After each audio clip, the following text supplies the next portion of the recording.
Good morning, I'm David. I'm Whitney. We're here to talk to you on Math Monday About joint spacing with concrete Joint pavements and slabs. right.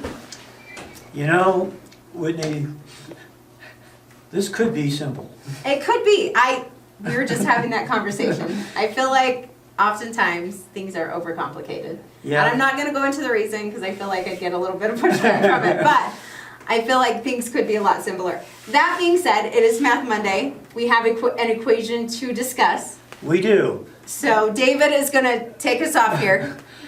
There's an equation we find in the literature for slabs and pavements From FHWA, right? from Federal Highway, and it probably occurs in other places, but Sure. let's credit it to Federal Highway. I like think it's that. its origin.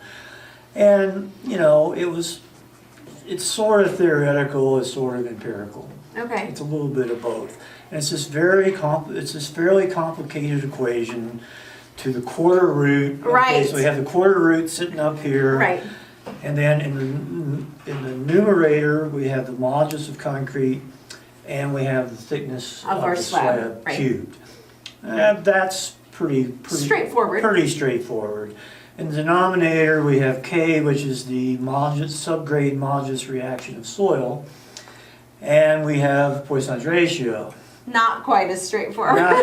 Not quite as straightforward. And okay, we're pretty much concrete people. Right. You know, we do a lot of concrete. Right. We look at concrete properties.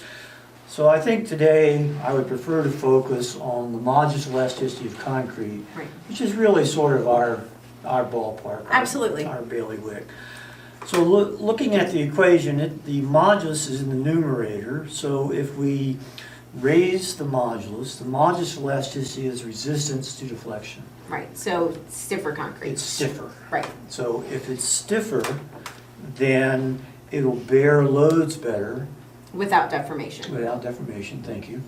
And then we can make the joint spacing wider. Right, which saves time and money, so there's a big push for maximum joint spacing on most jobs. Absolutely. There's, you know, those joints you need usually in unreinforced pavements. You have the little chair you sit on, you have the little crossbars, and then you pour over it and you come back and saw it. Right, So there's and as a rule of thumb, we're about every 10 feet.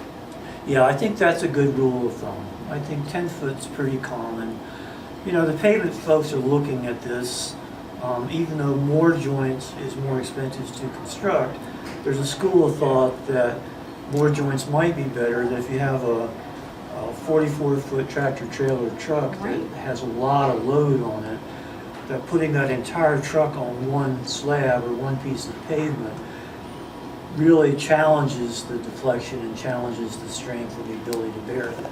So a lot of Absolutely. people think it's better to put more joints and to put the weight on two slab sections. Right, And that way you get a little bit of benefit from the joint itself Right. instead of having to carry it as a beam, if you would. Right. With all the load. well, and then as well, if you have to do it, say, that huge truck, causes cracking and, destroys your slab, how much easier is it to rip and replace smaller sections than, these huge Right. there are some people who try to do these, no joint slabs that are like 60 feet in width, which some people can manage to pull it off with different innovative technologies and things like that, but it's just, Yeah, we're seeing that more and more in floors and buildings. Right. We're seeing these jointless floors.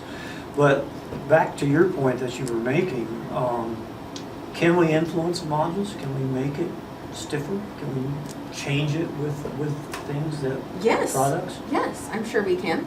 We do that, right? Right. We can add Right. colloidal silica. Colloidal silica, We can add, a lot of people add fibers, which is sure, it's a little depending on the fiber can, it's a little different. help or hinder. Little different than a Right. pure material change. It has Right. a bit of a structural component to it.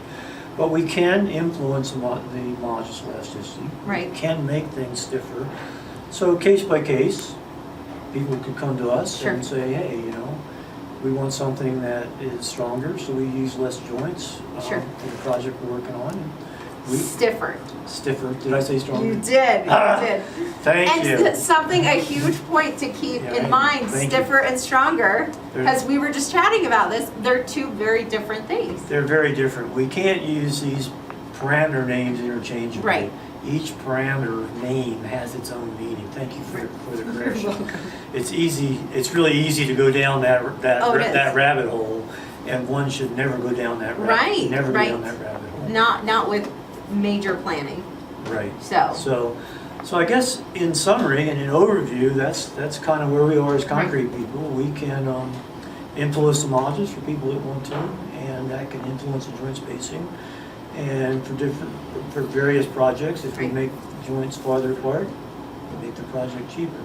Potentially, but then, I mean, you have to, with everything, it's like saving money up front, not always, but can oftentimes cost more in the long run with durability or just with ease of repair and maintenance. So, I mean, there's just, depends on the application, there's so many variables to consider before you make the call on joint spacing.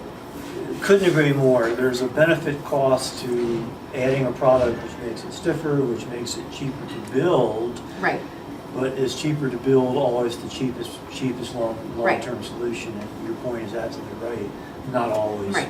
You have to look at stronger, Right. stiffer, right, last longer. right, right.